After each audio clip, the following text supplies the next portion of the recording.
After watching this video,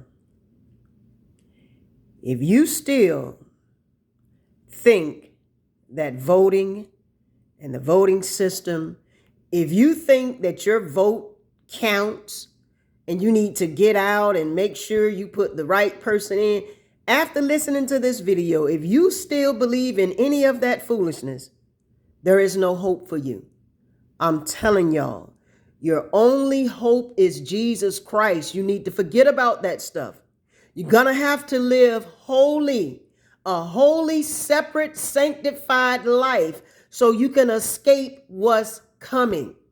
Now, this gentleman here is a whistleblower, and he's going to tell you what these people plan on doing. They come right out and tell you. One of the things is, before they can come into their new world order, the population must be decreased to 500 million people. Right now, it is 8.3 billion. They don't care how the population gets decreased, hence COVID and other things they've done. They don't care how it gets decreased. Wars, bombs, they don't care how it gets decreased. Their agenda is 2030. And they're going to do whatever it takes by any means necessary to get this population down. So I'm going to beg of you, you need to cry out to Jesus. And again, I tell y'all, you don't know him. If you believe in the voting system, you don't know God. Period. If you're still going in them churches, you don't know God. If you're still listening to any of these pastors, you don't know God. Your vote is not going to stop what's coming. Please listen to this little 10-minute video.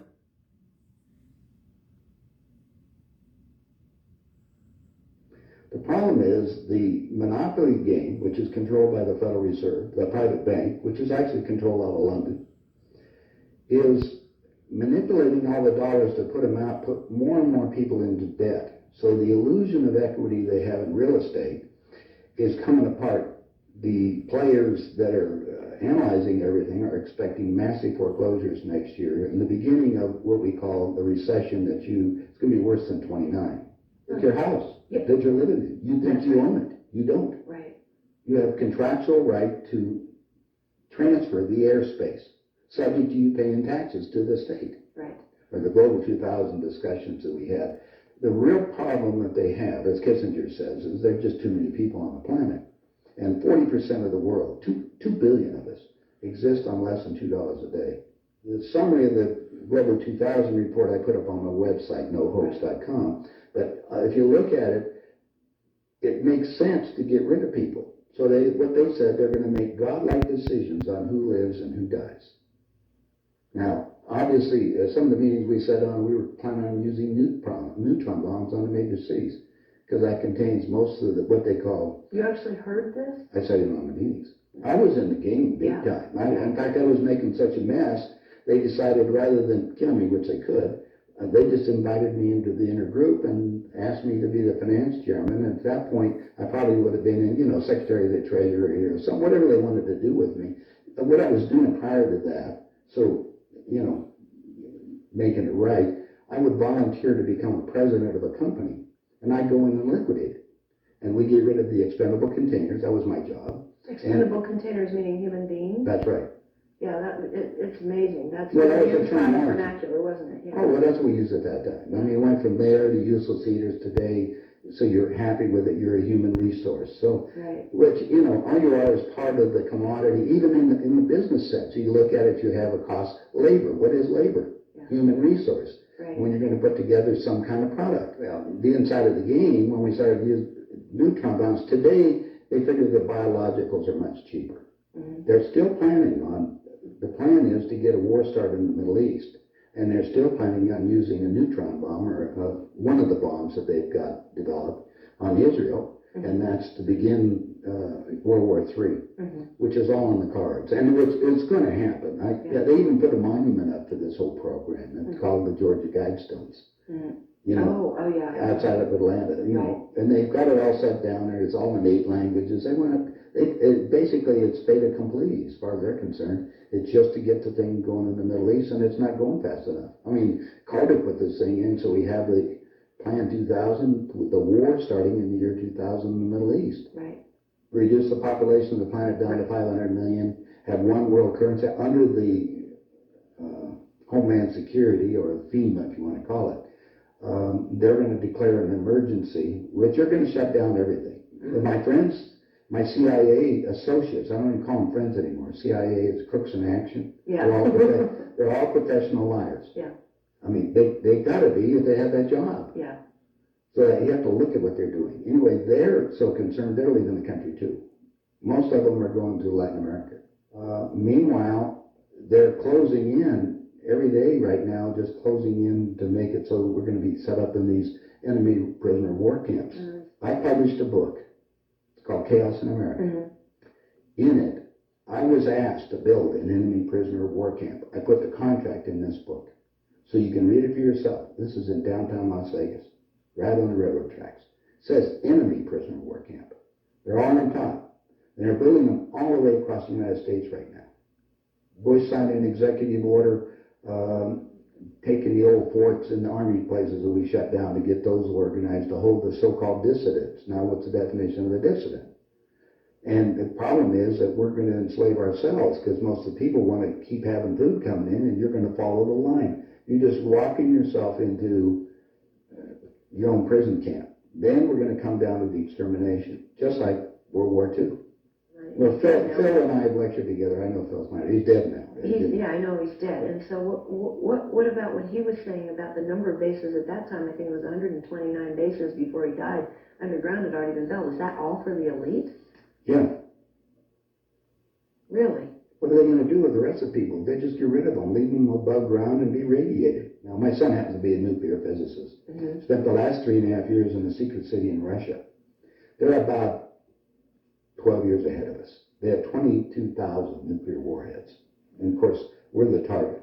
The Soviets have 3 nuclear submarines on the west coast and 3 on the east coast. They're about 2 football fields away, 5 stories tall, and they all are nuclear power and aimed at our major cities. West Coast gone. Well, because the plan is the northern hemisphere is where they're going to release the nuclear bombs, and the theory was that the winds from the North Pole that are coming down, because that's increasing drastically, will go to the equator, and there will be very little spillover because of the reverse of the winds, because of the southern hemisphere. Okay. So therefore, the nuclear radiation here will be a lot more than the southern hemisphere. And this is a fait accompli, you believe? Oh, they think so. Oh, yeah, they think they won. That's the reason why they don't bother about me talking about it. They don't care whether you know or not. What are you going to do about it? And you have no idea what China is until you go over there for yourself. With 1,300,000,000. You understand? Almost, well, a little over 4 times our population. Right. It's, I spent some time over there and I had some government friends. They think what they're going to do is let the West go have its fight. And then they want to clean up. They say it's been 5,000 years. We want to run the world when we get through. And what they're doing? Acquiring all the assets. They figure that Canada and the United States, the property there will, the food growing areas will be enough to take care of their people. And that's what they're looking at. Why are they filming? They bought So oil, the U.S. will become a resource. whatever's left of it. Whatever's left of it, yeah.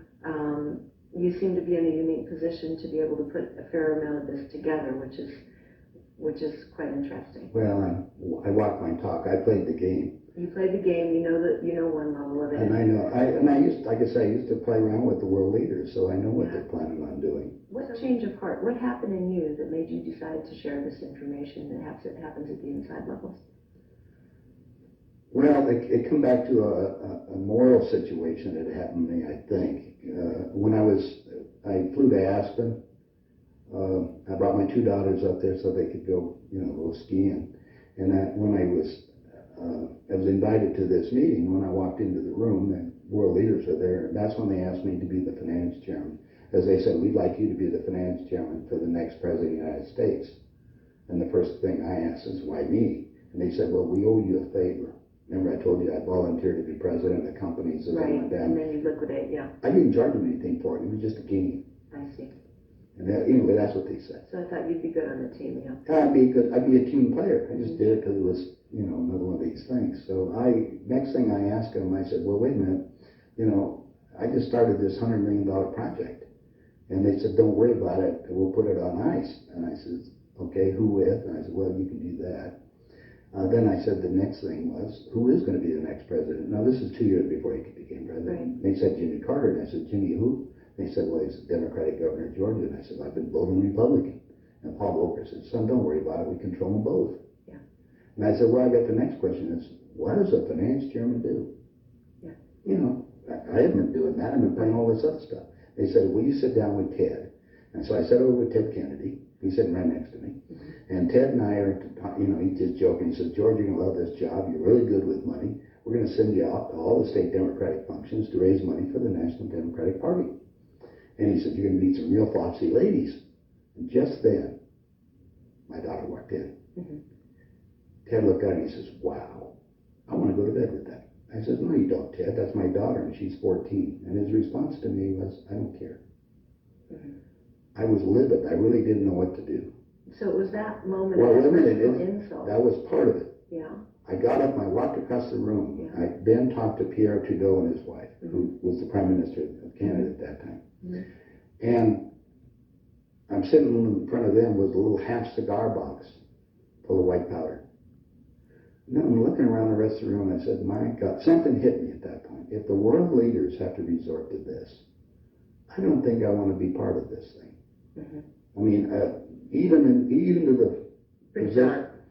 to the pollution and getting everything else they're talking about, getting rid of all the other people. I mean, I was raised in a packing house and slaughtering animals, and you get to the point where people are just animals at that level. And then I found out a little bit more about the details of the Plan 2000, of the annihilation of the entire planet. I said, I got to stop these people. There's something there. I mean, it was just, they got to be stopped.